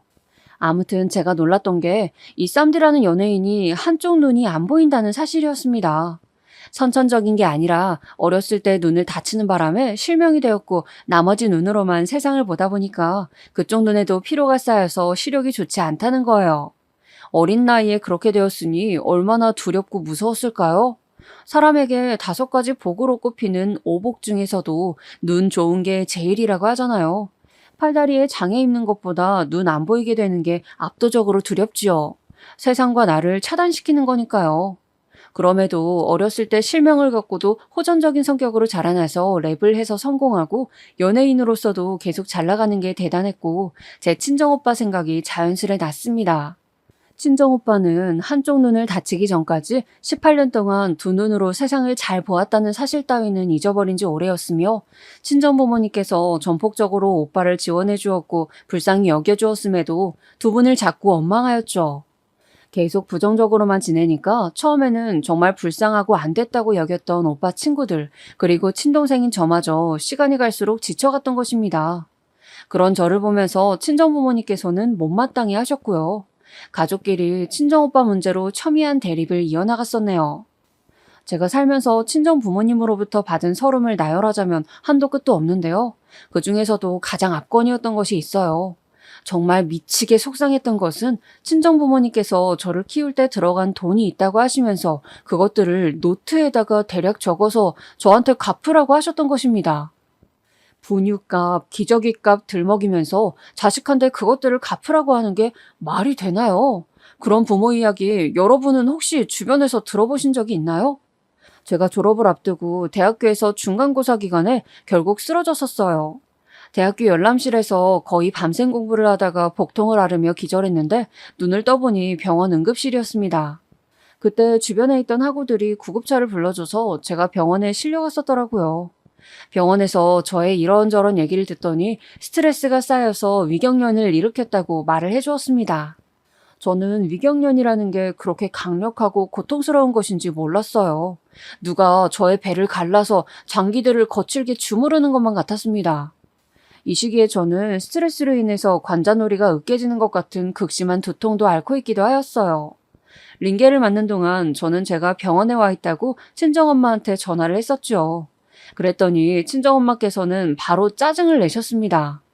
너 지금 시간이 몇 시인 줄 아니? 자다가 깨서 전화 받는 거 얼마나 신경질 나는지 네가 알긴 아냐고.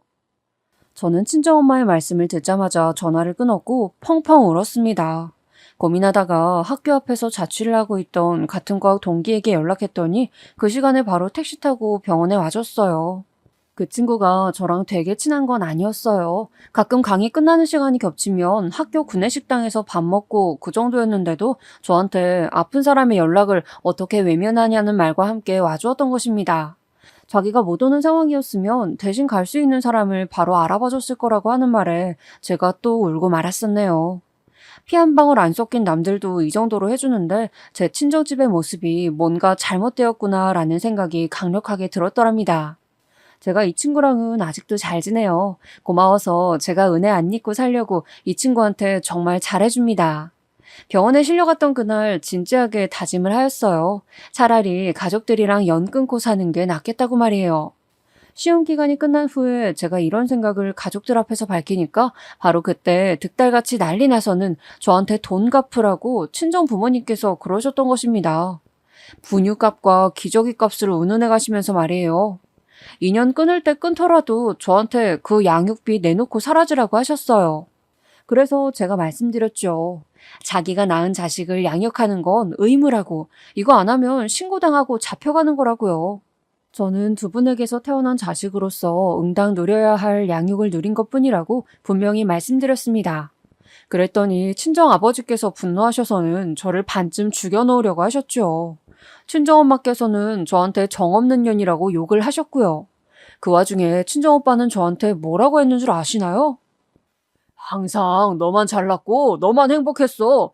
이 집에서 네가 누리지 못한 게 당최 뭐가 있냐?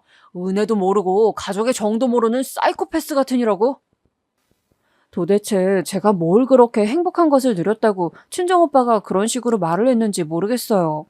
그리고 이때 당시에는 사이코패스라는 말이 널리 퍼지기 전이어서 제가 정말 큰 충격을 받았습니다. 사이코패스라는 것은 연쇄살인마한테나 붙여주고 표현되는 말이었기 때문이에요. 지금은 어리고 젊은 애들이 장난스럽게 자기 친구들끼리 너 사이코패스 아니냐며 가볍게 이야기하곤 하지만 그때랑은 감성이 달랐습니다. 저는 너무 극심한 충격을 받았고 그 자리에서 아예 절연을 선언해버렸습니다. 완전히 자립할 수 있는 능력 따위는 갖추지 못한 상태였으나 어차피 저의 피를 쪽쪽 빨아먹고자 하는 가족들과 사는 게 더 마이너스였으니까요. 무작정 제 짐을 다 챙겼었죠. 애초에 가족들은 내 편인 적이 없었잖아. 차라리 앞으로 쭉 혼자 지내는 게 나아. 이게 맞는 거야. 제 나이 23살 가을날에 친정과 연을 끊고 뛰쳐나왔습니다.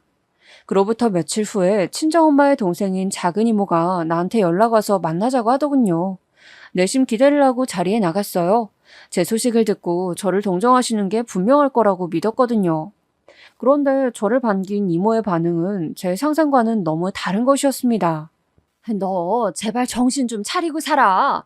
살다 보면 가족이 최고야. 가족밖에 없는 거야. 그런 가족을 네가 저버려? 당장 가족들한테 사과하고 다시 잘 지내고 그래. 어서. 작은 이모가 저를 앞에 앉혀두고 막 이런저런 훈계를 늘어놓으시는데 저는 서러움의 눈물이 찔끔 흘러나와 버렸습니다. 그랬더니 작은 이모가 저한테 너는 애가 특이한 것 같다. 잘한 것도 하나 없는데 울기는 왜 우냐고 말씀해 주시면서 제 안에 남은 미련을 잘라내 주었습니다.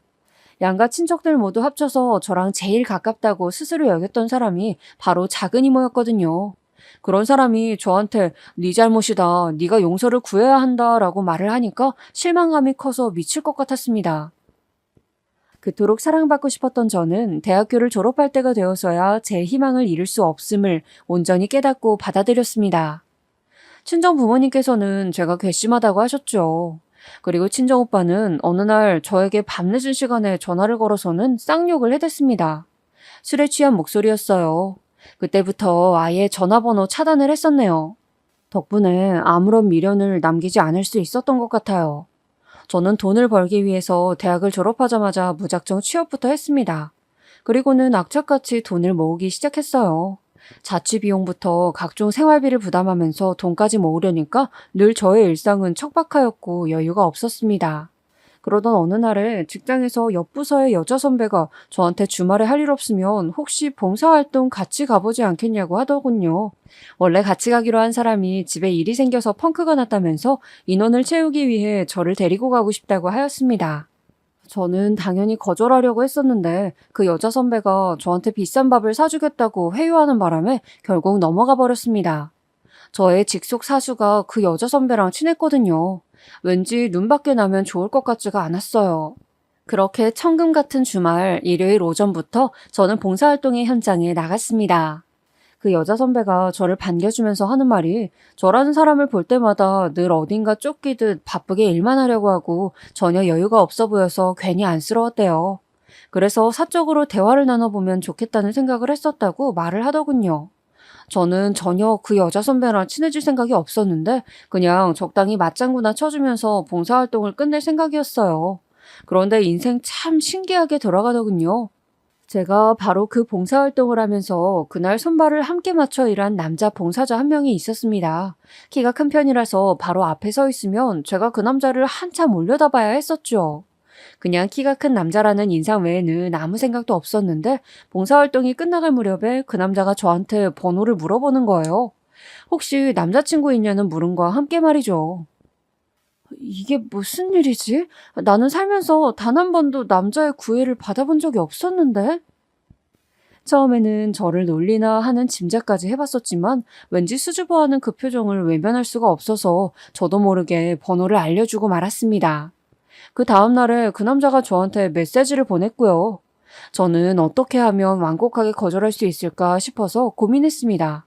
그러다가 이 고민을 나누었던 게 봉사활동으로 저를 이끌었던 여자 선배였어요. 부드러운 거절의 방법을 문의해봤더니 깜짝 놀라면서 저한테 별로인지 아닌지 한 번은 따로 만나보고 결정하는 게 좋지 않을까? 만약에 운명의 상대려면 어쩌려고 이렇게 바로 거절하려고 그래. 그냥 가볍게 한 번쯤은 만나봐. 이렇게 말을 해주는 것입니다. 제가 성장기 때부터 웬만한 시절을 전부 친정 식구들의 기에 눌려 살아온 데다가 대학 재학 내내 공부와 아르바이트를 병행하느라 인간관계에는 젬병이었습니다. 그래서 속는셈 치고 사회생활을 저보다 많이 한 그 여자 선배의 조언에 따라서 그 남자를 따로 한번 만나보기로 하였어요. 저보다 3살 연상이었고 평범한 직장에 다니고 있던 남자였습니다. 저는 어쩌다가 우연히 그 봉사활동에 딱 한 번 참여했을 뿐이었지만 그 남자는 조금은 가슴 아픈 사연으로 봉사활동에 참여를 한 것이었더라고요. 자기 모친과 친형을 얼마 전에 사고로 한꺼번에 잃고 나서 허한 심정을 달랠 길이 없었고 자꾸 부정적인 생각만 하게 되어서 이런저런 활동을 해보다가 그 봉사활동 현장까지 참여해보게 되었다고 하더군요. 여기서 더 놀라웠던 사실은 사춘기 시절에 그 남자의 부모는 이혼을 했었고 모친은 친형을 데려갔으며 그 남자는 부친과 살아왔다고 했습니다. 그런데 부모 양쪽 다 재혼을 하지 않았고 세월이 흘러서 앙숙 같았던 관계가 흐려지면서 다시 재결합을 하게 되었대요. 친형은 결혼하기로 한 여자가 있었고 이제 결혼을 하면 나가서 따로 살게 될 테니까 그 전에 내 식구 같이 살아보자는 취지에서 함께 살았다고 합니다. 본격적으로 친형의 결혼 얘기가 오가고 있던 때에 모친에게 옷을 새로 사드리고자 친형이 모시고 쇼핑 외출을 나갔다가 차 사고가 났대요.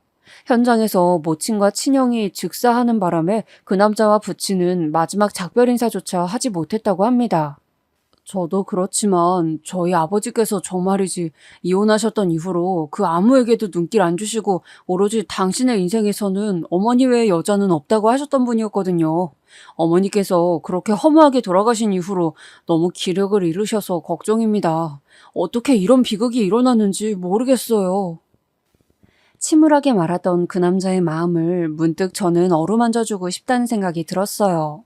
그건 어쩌면 누군가가 저를 알아주고 저를 돌아봐주길 바랐던 제 어린 날의 간절한 소망이 그 남자에게로 투영된 것일지도 모르겠습니다. 저는 외롭고 힘들 때마다 친정 부모님께서 저를 토닥거려 주시길 바랐고 친정 오빠가 저의 존재를 인정해 주기를 바랐었어요. 그러나 이루어지지 않은 채로 저는 친정 식구들과 절연까지 한 상태였죠. 그 뒤로 취업을 하여 슬슬 자리는 잡고 있었으나 마음 한구석이 항상 뻥 뚫린 것처럼 허하였습니다. 그런 저의 모습을 이상하게도 저는 그 남자의 슬픔과 겹쳐보면서 제가 받지 못했던 위로를 이 남자는 받았으면 좋겠다는 생각을 하게 되었어요. 연애를 시작한 것은 그러니까 아주 자연스러운 일이었을지 모르겠네요. 사귀면서 저는 저만을 바라봐주고 끊임없는 애정을 주는 상대가 있다는 사실에 엄청난 만족감을 느꼈어요. 연애 기간이 늘어갈수록 결혼하고 싶다는 생각도 자연스레 품게 되었죠. 서로에게 결혼 생각을 털어놓고 미래를 약속한 뒤에 저는 예비시댁에 방문하였습니다. 홀 시아버지라서 제가 어떻게 상대를 해드리면 좋을지 이런저런 걱정이 많았었는데 그것들은 모두 기우였어요. 시아버지께서는 처음부터 따뜻한 분이셨습니다. 키도 크셨고 풍채도 꽤나 좋으신 분이었지만 인상이 무척 부드러우셨고 말씀도 조용조용하게 하셨어요. 저는 그분을 뵙고 나서 더욱 그 남자가 그러니까 바로 저의 남편이 좋아졌었죠. 이런 아버지 밑에서 자란 아들이라면 분명 결혼하고 나서도 저에게 잘해줄 것이라는 생각이 들었더랬어요. 시아버지께서는 저희 두 사람의 결혼을 흔쾌히 허락해 주셨습니다. 앞으로는 내 인생에 낙이 없을까봐 두려웠는데 이토록 기쁜 소식이라니. 참한 며느리가 생긴다니 이런 경사가 따로 있을까? 시아버지께서는 남편과 제가 결혼함으로써 생기 하나 없었던 당신의 일상에 자그마한 활력이 다시 돌기 시작하였다고 말씀해 주셨습니다. 그런 말씀을 듣고 나니까 제가 앞으로 정말 시아버지께 잘해드려야겠다는 생각이 마구 피어올랐죠. 결혼을 진행하면서 가장 대두되었던 문제는 바로 제 친정이었습니다. 저는 친정 식구들에게 애증이 가득했고 제 감정을 스스로 다스리기가 어려웠어요. 그래서 친정 식구들을 제 결혼식에 부르고 싶지 않았습니다. 아예 알리고 싶지도 않다는 제 의견이 얼마나 이상하게 들릴까 싶어서 두려웠지만 남편은 제 의사를 존중해 주겠다고 하였으며 시아버지께서는 저의 아픈 마음을 어루만져 주셨습니다. 그때만큼 감동적인 순간도 또 없었던 것 같아요. 시댁 친척들이 나서주셔서 결혼식은 아무런 문제 없이 비록 조촐하긴 했으나 넘치는 웃음 속에서 올릴 수 있었습니다. 시댁과 멀지 않은 동네에서 신축 빌라에 월세로 들어가 신혼생활을 시작하였고요. 2년을 채우고 나면 저희가 꿈꾸는 새 집으로 이사를 갈 계획이었어요. 혼인신고까지 마치고 신혼생활을 시작한 뒤에야 저는 친정부모님께 제가 결혼했다는 소식을 알려드렸습니다. 그랬더니 무척 당황하시더군요. 혹시 돈 얘기라든지 친정오빠 부양 얘기가 나올까봐 제가 선수를 치기도 했었네요. 10원 한 장도 받을 생각 없고 손 벌릴 생각 없으며 그냥 결혼했다는 소식을 알려드리고 싶었던 것뿐이라고 말씀드렸어요. 그랬더니 친정엄마께서 저한테 이런 질문을 하셨죠. 그래서 결혼한 남자는 괜찮은 사람이니? 마음에 들어? 많이 사랑해서 하게 된 결혼은 맞고? 그 질문들에는 저를 향한 염려가 들어있는 것 같아서 저는 기분이 너무 이상했어요. 이제 와서 딸을 챙기려고 드시나? 이런 못난 생각밖에는 솔직히 안 들더군요. 그래서 제가 알아서 잘 살 테니까 신경 쓰지 마시라는 식으로 대답을 드린 후 전화를 끊었습니다. 끊고 나서 후회도 되었지만 친정 식구들과 봉합을 하기에는 너무 먼 길을 돌아온 것 같았기에 어쩔 수 없다는 생각이었어요. 저는 남편과 오순도순 행복한 결혼 생활을 해나갔고 2세 계획도 열심히 세워가면서 미래에 대한 얘기를 많이 나누었습니다. 그리고 저는 결혼 전에 했던 결심대로 시아버지를 제 딴엔 열심히 챙겨드렸어요. 적적하실까봐 이곳저곳에 모셔가기도 했었고 맛있는 주전부리를 사다가 시댁에 종종 들러서 같이 끼니도 해결하고 그랬었죠. 그때는 제가 정말 둘도 없는 최고의 며느리일 것이라고 여겼었는데 나중에 돌아보니까 도움을 받았던 것은 시아버지 쪽이 아니라 바로 제 쪽이었습니다. 시아버지와 가까워진 이후로 저는 이런저런 이야기를 털어놓게 되었고 제 안에 꽁꽁 뭉쳐져 있었던 부정적인 응어리들이 시아버지의 따스한 위로와 조언을 받을 때마다 점차 풀어졌었거든요. 시아버지는 마치 저에게 배정된 전문 상담사 같으신 분이셨습니다. 제가 점차 긍정적인 기운을 뿜어내는 사람이 된 것은 분명히 시아버지의 영향이 있었죠. 저는 제 수준으로는 얻을 수 없는 분에 넘치는 시댁을 얻었다고 생각했어요. 저는 하루하루에 감사하였지만 운명은 너무나도 가혹하였습니다. 남편이 어느 날 갑작스러운 사고로 세상을 떠나버린 것이었어요. 결혼하여 부부가 된 지 1년 5개월 만의 일이었습니다. 그리고 이때 저희는 저희가 이사갈 집을 알아보면서 결혼 생활의 이막을 펼치기 위해 적극적으로 미래를 의논하던 시기였습니다. 그런 때에 남편이 갑작스레 세상을 떠나버렸으니 제가 제정신으로 있을 수가 없었어요. 오열하면서 기절했다가 다시 깨어나서 정신없이 현실을 부정하며 울며불며 난리를 피우다가 정신을 또 잃고 이런 걸 3번은 반복했었던 것 같네요. 남편의 부고에 와준 사람들 중에는 저희 친정 식구들도 있었습니다. 저는 저를 위로해 주려고 드는 친정 식구들의 손을 쳐냈어요. 역겨우니까 저리 꺼지라고, 보고 싶지 않으니까 제발 사라지라고 그랬습니다. 저는 당장이라도 남편을 따라서 가고 싶은 마음뿐이었기 때문에 친정 식구들을 받아줄 여력이 전혀 없었어요. 그리고 이런 모습들을 시아버지께서 계속 지켜보고 계셨던 모양이었습니다. 저의 손을 잡아주시면서 결코 인생을 포기하지 말라고 계속 앞으로 나아가라고 말씀해 주셨던 시아버지. 그 말씀 덕분에 저는 남편이 떠난 직후 이성을 잃은 채로 극단적인 선택을 하지 않을 수 있었습니다. 그 말씀이 저를 붙잡았던 것이나 마찬가지예요. 저는 제 자신을 잃지 않고 계속 살아가리라 굳게 마음을 먹고 있었어요. 하지만 남편의 부재에 공허해진 마음은 할 일 없이 방황을 해댔고 정상적인 일상생활을 아무렇지 않게 하기란 어려웠습니다. 그런 때에 시아버지께서 어느 날 저를 찾아오셨습니다. 저는 처음에 제가 잘못 들은 줄 알았어요. 왜냐하면 시아버지께서 저에게 대뜸 떠나려고 한다라고 말씀하셨기 때문입니다. 아버님, 그게 무슨 말씀이세요? 제가 앞으로 아버님을 잘 모시고 살 생각인데 떠나신다뇨? 어디로요? 네가 그럴까 봐서 내가 더 떠나려는 것도 있다. 나는 살면서 잃지 말아야 할 사람들을 너무 많이 잃어버렸어. 그러니 이제는 내 발길이 닿는 대로 그 어디에도 속하지 않은 채 자유로이 살다가 세상과 작별하고 싶구나. 저는 시아버지께서 뒤늦게 남편의 사망에 대한 후유증으로 그런 말씀들을 하시는 줄로만 알았어요. 그래서 설마 진짜로 떠나실 거란 생각은 못했더랍니다. 너는 내 보살필 생각을랑 하지 말고 앞으로 무조건 네 인생 챙기면서 너 하나만을 보고 살아라. 이기적으로 똑똑하게 살아. 그리고 네 가족들이 너에게 용서할 마음이 있다면 그것이 진심인지를 들여다보고 만일 진심이라면 부디 그 마음을 받아들이고 살아다오. 한평생 사랑하기만 해도 너무 짧은 것이 사람의 인생이니까. 시아버지께서 그렇게 말씀하셨을 때 저는 엉뚱하게도 내가 정신 차리고 돈을 열심히 벌지 않으면 아버님을 부양하기 힘들 테니 앞으로 힘을 내자 이런 생각만 하고 있었습니다. 하지만 시아버지께서는 정말로 떠나버리셨고 모든 재산을 빈틈없이 처분하신 채 그것을 저에게 남기신 채로 사라지셨습니다. 그 당시에 9천만 원가량의 돈이었습니다. 저에게는 실로 엄청난 금액이었죠.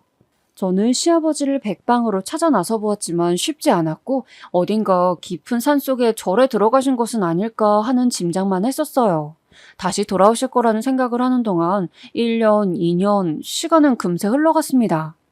남편이 떠난 이후로 3년이 되었던 해에 저는 시아버지께서 저에게 주신 재산을 사용하였습니다. 그 돈을 미천 삼아서 부족하지 않은 일상을 영위할 수 있었어요. 돈을 불리는 것에도 용케 성공을 하였고요. 그리고 남편이 떠난 지 5년이 되었을 때는 저는 친정 식구들과 마주 앉았습니다. 다름이 아니라 친정오빠가 저를 만나고 싶다는 의사를 자꾸 비춰서 그랬어요. 영영 안 만나고자 했었지만 시아버지께서 저에게 남기셨던 말씀이 마음에 걸려서 어디 진심인지 아닌지 분간은 해야겠다는 생각에 만나는 자리에 나갔습니다. 친정오빠는 결혼해서 딸이 생겼는데 그 후로 사람이 바뀌어 있었습니다. 어린 딸아이를 볼 때마다 이상하게 나는 네 생각이 나더라. 내가 너한테 얄궂게 행동했던 것들이 왜 이렇게 떠오르던지. 내가 오빠로서 부족했다. 너에게 미안한 것이 많았어. 제가 태어나서 처음으로 들어보는 친정오빠의 사과였습니다. 그리고 제 앞에서 죄인인 양 고개를 똑바로 들지 못하는 친정 부모님의 모습을 보는 것도 처음이었습니다. 오랜 세월 친정 식구들을 원망하고 살아왔지만 그것이 어느샌가 제 안에서 녹아내리고 있었더군요. 그 이후로 즉각 잘 지냈던 것은 아니에요. 세월이 흐르면서 점점 융합이 되었던 것이죠. 저는 시아버지의 말씀이 아니었다면 친정 식구들의 마음이 어떤지 진심을 품고 있는지 안 들여다봤을 겁니다. 하지만 시아버지 덕분에 친정 식구들과 진정으로 가까워지는 게 가능했어요. 아무도 제 돈을 탐내지 않았고 단란 소리도 안 하더군요. 그것이 바로 친정 식구들의 진심을 대변하는 행동이었겠죠. 저는 나름대로 평안하게 살며 세월을 보냈습니다. 그리고 우연히 예기치도 못한 장소에서 제가 그토록 찾고 싶었던 분을 뵐 수 있었습니다. 지하철 계단 아래서 쪼그려 앉은 채 구걸하고 있던 노숙자였어요. 비록 앉은 자세지만 키가 크고 골격이 있는 사람이라는 생각을 하면서 그 앞을 스쳐 지나가다가 저는 다시 뒤를 돌아보았습니다. 이상한 직감이 저를 스쳤기 때문이었죠. 저는 추운 날씨에도 꼬질한 잠바 한 개만 달랑 걸친 그분 앞에 앉아서 얼굴을 살펴보았습니다. 아버님? 아버님, 저예요. 아버님이 지금 왜 여기서 이러고 계시는 거예요? 그분은 제 시아버지셨습니다. 저에게 마치 은사와도 같으셨던 바로 그분이 맞았습니다. 저는 어리둥절한 얼굴로 저를 바라보시다가 이윽고 놀란 표정으로 바뀌시는 시아버지의 거친 손을 꼭 맞잡았어요. 도대체 어쩌다가 20년이라는 세월을 건너뛰어서 이런 식으로 재회를 하게 된 것인지는 몰라도 제가 시아버지께 진 빚을 갚을 시간이 되었다는 사실만은 바로 알 수 있었죠. 우리 며느라기구나. 시아버지께서 그렇게 중얼거리신 순간 저는 불가항력적으로 눈물을 흘렸습니다. 고마우신 행인분들의 도움을 받아서 시아버지를 부축하여 모실 수 있었어요. 병원부터 모시고 갔는데 영양실조 상태였고 간 수치가 좋지 않다고 하였습니다. 시아버지께서는 제가 초기에 예상했던 대로 전국에 절을 돌아다니며 지내셨다가 어느 순간 술에 빠져 살게 되셨고 그러다 보니 노숙자 신세로까지 상황이 흘러갔다고 하셨어요. 나의 이 질긴 목숨이 이제까지 추하게 이어져서 우리 며느라기를 힘들게 하는구나. 아버님, 그런 말씀 마세요. 지금까지 그런 고생을 하시면서도 버텨주셨다는 게 저는 정말 감사할 따름이에요. 앞으로라도 부디 제가 모실 수 있게 해주세요. 저는 거의 울면서 간청을 드렸고 그 후로는 시아버지를 모시고 지냈습니다. 친정 식구들이 시아버지께 다들 인사를 드리러 왔고 지극히 대우를 해드렸어요. 옛날에는 전혀 상상도 할 수 없었던 그림이 펼쳐지는 기적 같은 순간이었습니다.